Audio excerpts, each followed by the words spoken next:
Elon Musk a dit: si le futur ne consiste pas à pouvoir vivre dans les étoiles, je trouve ça déprimant. Quelques 1800 participants à la conférence TED à Vancouver ont écouté le patron de Tesla dévoiler, entre autres, son nouveau projet de tunnel souterrain pour résoudre le problème des embouteillages. Le papa a été entendu, mais leur Dieu, c'est Elon Musk.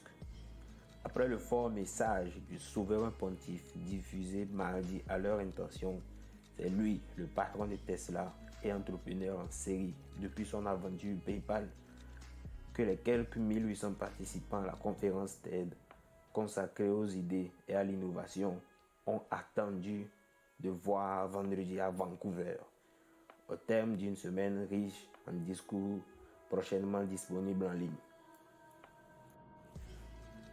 Interviewé pendant 50 minutes, Musk a dévoilé en images de synthèse son nouveau projet de tunnel souterrain pour résoudre le problème des embouteillages. C'est l'un des problèmes les plus abrutissants. On perd tellement de temps dans les bouchons. C'est horrible, en particulier à Los Angeles, où il réside, a-t-il expliqué. Pour cette raison, il va commencer à creuser sous la Cité des Anges, entre chez lui et l'aéroport, un trajet qui prendrait 5 ou 6 minutes, selon sa méthode futuriste, contre une demi-heure au mieux aujourd'hui. Sur les images, on voit des voitures se placer sur l'équivalent d'une place de parking, être aspirées par une sorte d'ascenseur pour ensuite rejoindre un réseau de voies souterraines. Avoir des voitures qui volent au-dessus de nos têtes. Musk a expliqué avoir renoncé aux voitures volantes, façon le 5e élément, car avoir des voitures qui volent au-dessus de nos têtes, ça peut être assez brillant et ce n'est pas très réducteur d'anxiété. Quant à la question du coût, il a répondu que l'extension du métro de Los Angeles avait coûté presque $1 milliard par mile, 1,6 km. Toutefois, ce nouveau projet reste un hobby pour l'entrepreneur d'origine sud-africaine qui s'ajoute à la multitude d'ambitions titanesques qu'il se plaît à évoquer sur un ton hyper normal.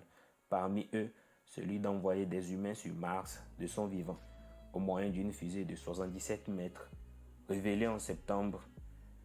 Si le futur ne consiste pas à pouvoir vivre dans les étoiles, à être une espèce multiplanète, je trouve ça déprimant, s'est-il justifié. Il a aussi dévoilé son intention de commercialiser un camion électrique Tesla, dont l'image inédite semblait tout droit sortie d'un Star Wars. Sur plusieurs fronts, en matière d'énergie renouvelable, le diplômé de Stanford de 45 ans a déclaré que d'ici une quinzaine d'années, il sera anormal de voir une maison sans panneaux solaires aux États-Unis. Puis, il a montré l'image de son mode de vie rêvé, une maison au toit solaire avec une Tesla garée dans l'allée à côté de sa borne de rechargement. Les formes d'énergie durable adviendront de toute façon, avec ou sans Tesla, a-t-il jugé. Il y a des technologies qui sont inévitables, qu'on ne fait qu'accélérer. Devenir une espèce multiplanète. À cet égard, l'arrivée prochaine sur le marché du modèle 3, version plus abordable de la marque de voitures électriques dont la production doit être lancée cet été, est censée permettre de toucher de nouvelles couches de population. En revanche, devenir une espèce multiplanète ne révèle pas de l'inévitable. De toute évidence, cela révèle d'un désir plus profond, celui d'améliorer la technologie pour se maintenir en tant que civilisation. À l'entendre, l'Égypte ancienne a bâti des pyramides et des générations plus tard, ils ont oublié comment faire. Les Romains ont construit des aqueducs incroyables, puis ils ont oublié, a fait valoir Musk. La technologie ne s'améliore pas d'elle-même. Je n'essaie pas d'être le sauveur de King Kong. Je veux juste regarder l'avenir et ne pas être triste. Après son départ, un silence religieux envahit la salle. En amont, De rares spécimens se disaient sceptiques.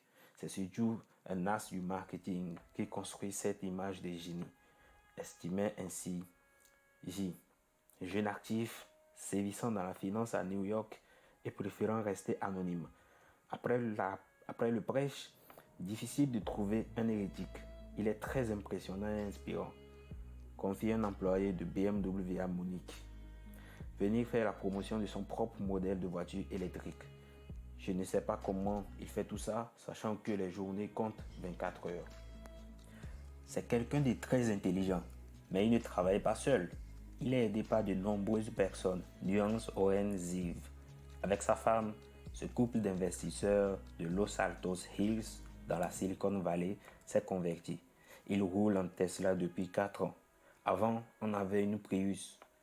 Mais aujourd'hui, Tesla est devenue la voiture la plus commune autour de nous, explique Oren, qui a également fait construire un toit en panneaux solaires.